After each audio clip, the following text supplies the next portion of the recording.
K-Check Radio and on live TV. Our theme today is Grateful Heart. Please look at the bulletin for other announcements. Also today is Veterans Day.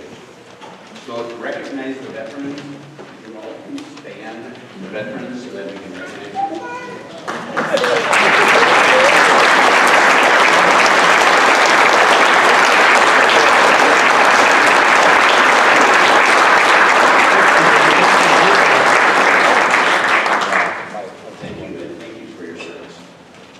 Please rise for our opening.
Thank you, choir. I'm going to invite any kids to come on forward and join me in the front. Come on forward.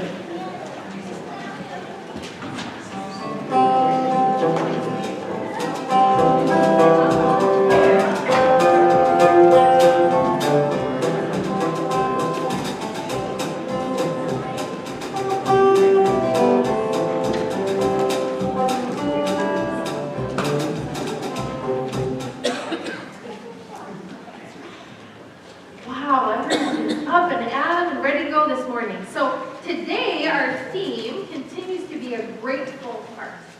So I want to ask you, does anybody know what that word grateful means? What does it mean? Thankful. Perfect. So today I want to ask you, what are some things that you're thankful for? What are you thankful for today? Anything? Yeah. Thanksgiving. Me too. It's coming soon. What else are you thankful for? Presents. What else are you thankful for this morning? Anything you're thankful for?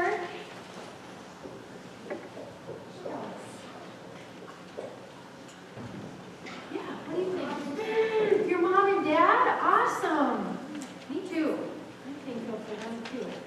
Well, today we're thinking about something a little bit different. We're going to hear a story about what God is thankful for. Crazy. Have you ever thought about what God is thankful for? What do you think He's thankful for? He's probably thankful for presents too. In fact, that's kind of what the story's about today. I brought my purse with me because I want to encourage you to think about what God is thankful for.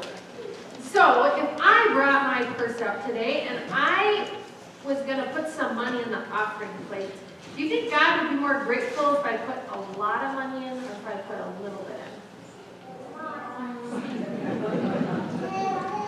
I hear differing opinions. Some say a lot, some say a little, some say the same. But I want you to know what the story is today. There's a story where there's two people that Jesus is teaching about. And one person puts a lot of money in the offering. And another person comes in and brings 2 coins. Have any of you put 2 coins in the offering before? In the offering? Yeah? I have. You have? Great. Well, you're just like the second person in this story today. And you know what God says? God lifts up that second person who gives just 2 coins and says, she is really faithful. And I want you all to be like her. But I think you're right when you said God is grateful for both. And today we're talking about how God has a grateful heart for whatever we give, both in money but also just in ourselves, whatever it is. What do you want us to share today?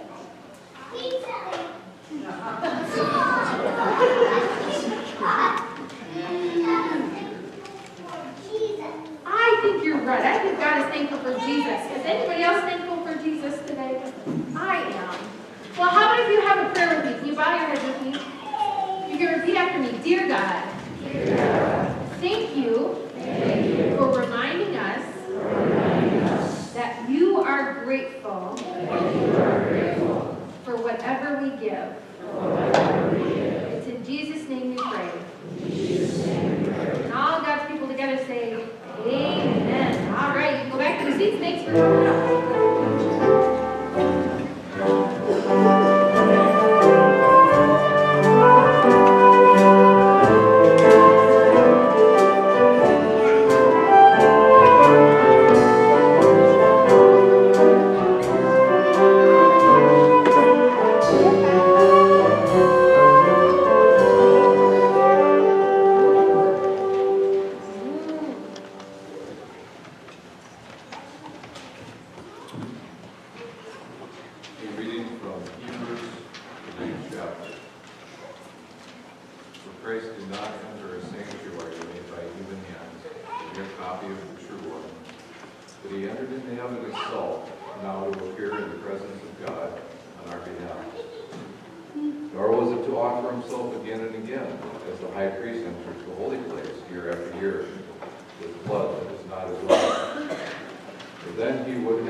But as it is, he He has appeared once for all at the end of the age to remove sin by the sacrifice of himself.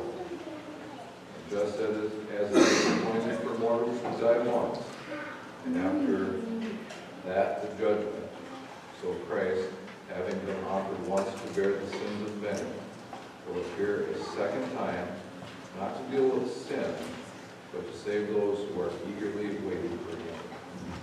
Here ends the reading. Thanks be to God. Please stand for your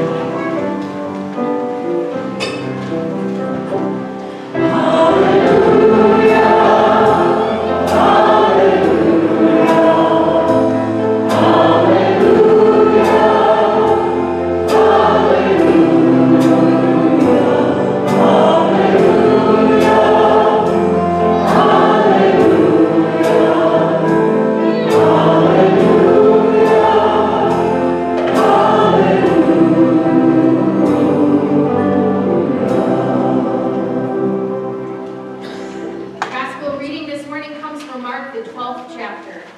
Glory to you, Lord. As Jesus taught, he said, "Beware of the scribes, who like to walk around in long robes and to be greeted with respect in the marketplaces, and to have the best seats in the synagogues and places of honor at banquets. They devour widows' houses, and for the sake of appearance say long prayers. They will receive the greater condemnation." He sat down opposite the treasury and watched the crowd putting money into the treasury. Many rich people put in large sums.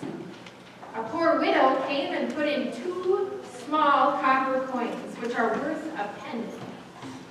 Then he called his disciples and said to them, "Truly I tell you, this poor widow has put in more than all those who are contributing to the treasury. For all of them have contributed out of their abundance, but she, out of her poverty, has put in everything she had, all she had to live on." Here ends our gospel reading this morning. Thanks be to God. You can be seated.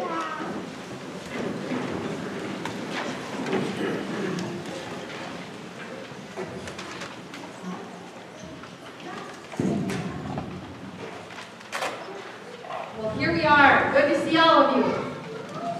Good to be together this morning and good to be back. As many of you know, our family welcomed a baby just a couple of weeks ago now, and we've been loving on our sweet little Joanna Grace and acclimating to being a family of 4. But I want to thank you all because we are grateful, speaking of grateful hearts, grateful for some time of parental leave, and we want to thank you for offering that to us. Each of us are taking 6 weeks. We took 2 together, but now we're going to alternate so that we can be back with all of you also. But as I mentioned, our daughter's name is Joanna Grace, and I want to tell you just a minute something about her name because I got an email from my aunt this week that was kind of entertaining, and it pertains to our text, don't worry. But my aunt looked up the word Joanna to see what her name means to try and understand why we might have chosen that name. And she said, "I learned that it means the grace of God."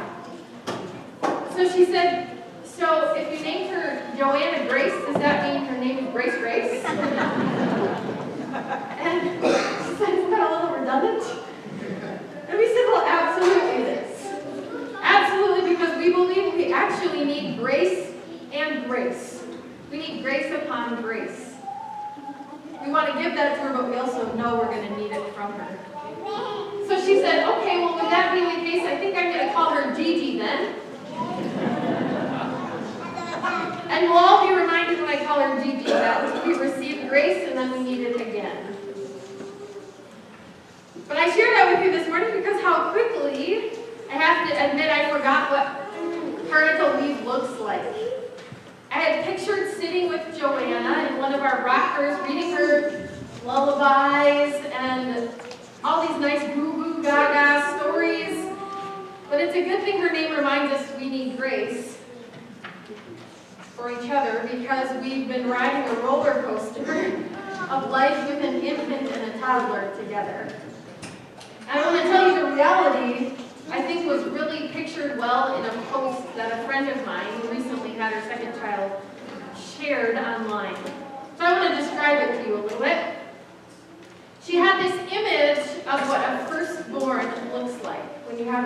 child.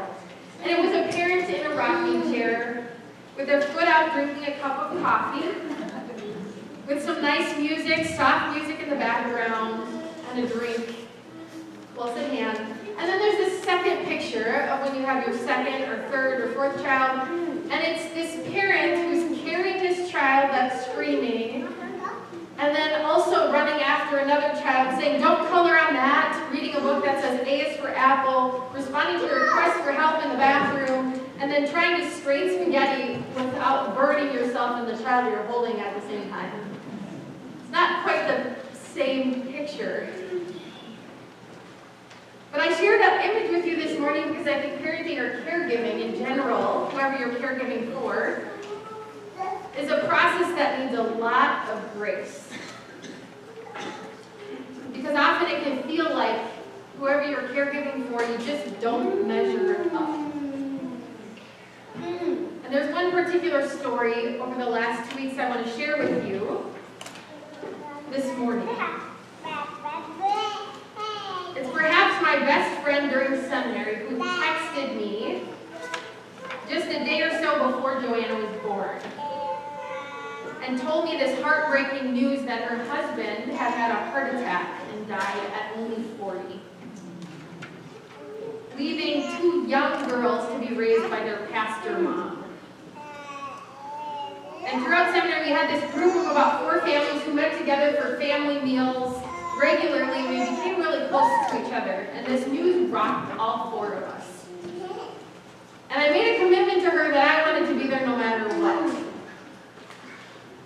Well, we hadn't yet had Joanna, and when we did, and then were discharged, the funeral was just a few days later in northwestern Wisconsin. We knew we wanted to be there for my friend, for ourselves, and for all of our pastor friends who'd be there to grieve together. But I have to admit, as we got going for that day, we got a much later start than we had ever imagined. And we had to make a couple stops along the way, too. So we actually arrived at the funeral service, and the service had already started. And after sitting in the car for a few hours, Mary didn't want to sit anymore. And so when we got into church, she wanted to play, and Joanna needed to eat. So we tried to find a way to sneak into the overflow section. And as we did, I heard some people crying, some people coughing, and I remember the words of our doctor who said to me, "Don't forget to be careful to avoid crowds, because your infant daughter, especially in the winter, doesn't have an immune system."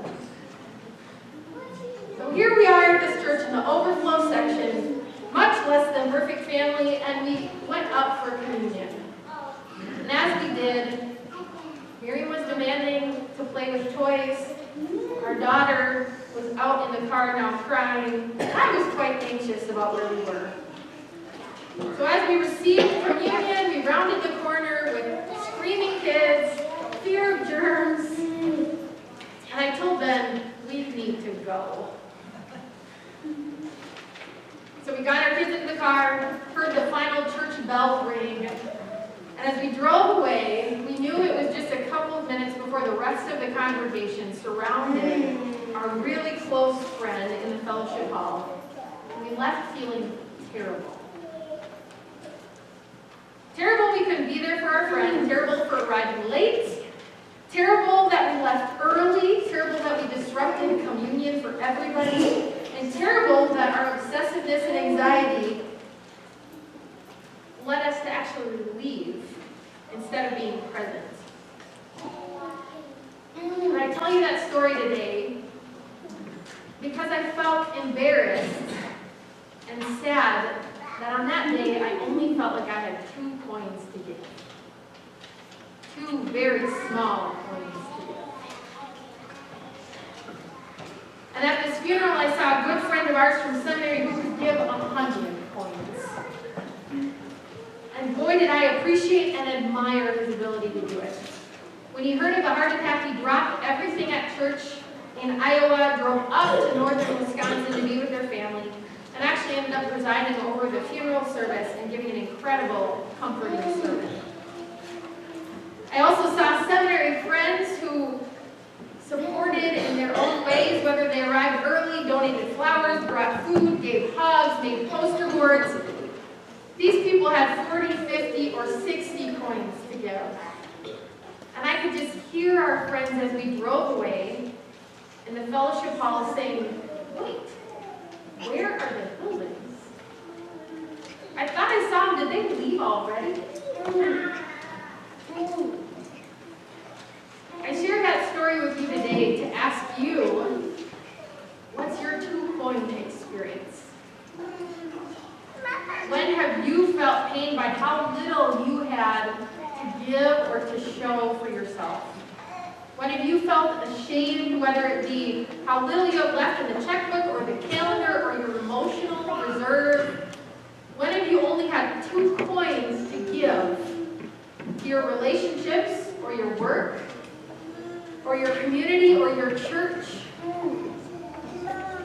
Did you feel like you only had 2 coins to give when you looked around at the Pinterest-inspired Halloween costumes a few weeks ago and then looked at your kid in the same costume they wore for the last 3 years?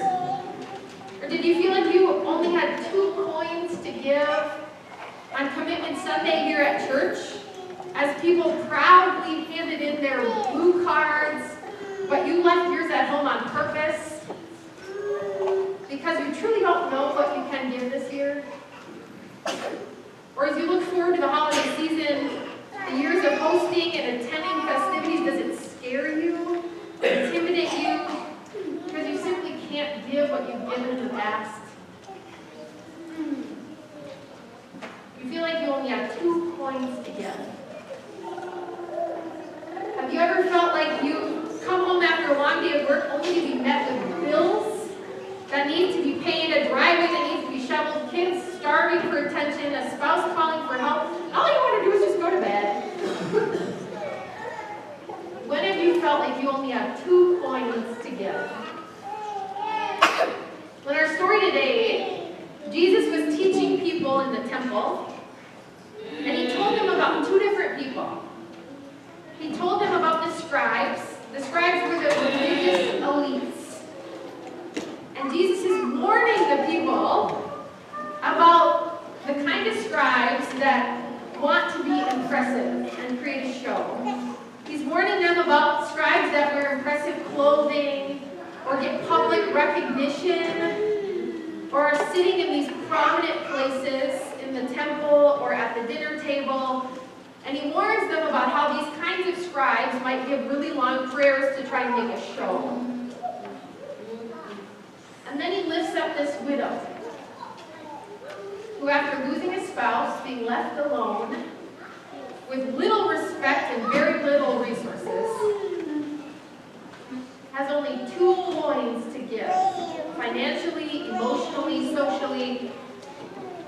And as the scribes show off their religious ability, this widow snuck in the back, not wanting to be seen, possibly with her head down, and puts in her small offering. And Jesus commends her. I want to tell you something today. I think as we gather on Sunday today, there are a lot of places throughout the week where we've probably heard and will hear a lot of messages where 2 coins simply aren't enough. 2 coins aren't enough to give you an A in school. They're not enough to help you make the varsity team. They're not enough to get you the next job promotion. You name the message. There are a lot of voices that say 2 simply aren't enough. You might even say, go back and find it. We might hear we're not pretty enough, present enough, passionate enough, not anxious enough, involved enough, rich enough, loving enough. But there are a lot of places you have to prove yourself to be loved, and if we're honest, sometimes we make God out to be the same way. We make God's voice sound like the other voices in our life. And here's the thing, my guess is, the people of Jesus' day probably thought he was going to lift up the religious elites. My guess is people expected Jesus to lift up the scribes and their leadership model, encouraging people to dress nicely for the temple, to live a life highly regarded and praised, generously and pray really long prayers. That's not what Jesus did. He lifted up this widow, and he lifted her up, and the 2 coins she gave and said, "This is faith." So what I want you to hear today is when you feel small or self-conscious because you're aware of how others might be better than you are in your mind, when we feel embarrassed about what we have to give to our family or our friends or our communities or even the church, when we feel ashamed of how present we want to be but can't be at a friend's funeral or a grieving friend, when you feel like you aren't enough, Jesus' voice is different. We join this poor widow, humbly giving what we have. And we're received in the arms of a God who says, "That's enough. That's enough just as you are is what you've given." And today we hear a message that we receive grace and more grace when we think we don't deserve it. And if all we have to give is 2 coins today, that's enough. God is grateful. And for that we say thanks be to God.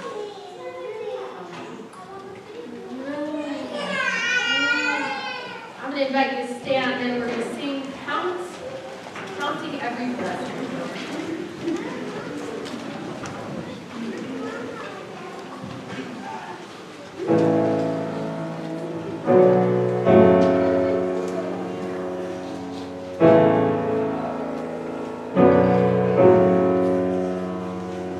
I was blind, now I see the color. I was dead, now living forever. I have failed, but you were my Redeemer. I've been blessed beyond all measure. I was lost, now I'm found by the Father. I've been changed from a ruin to treasure. I've been given a hope and a future. I've been blessed beyond all measure. I am counting every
those hurt and those grieving after the shooting in Thousand Oaks, and those enduring the wildfires in California. We know you weep with those who weep and call us to do the same. Now may your presence be evident to all in the midst of these tragedies. Now we sing.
May the Lord look upon you with favor and give you God's peace. In the name of the Father, Son, and Holy Spirit.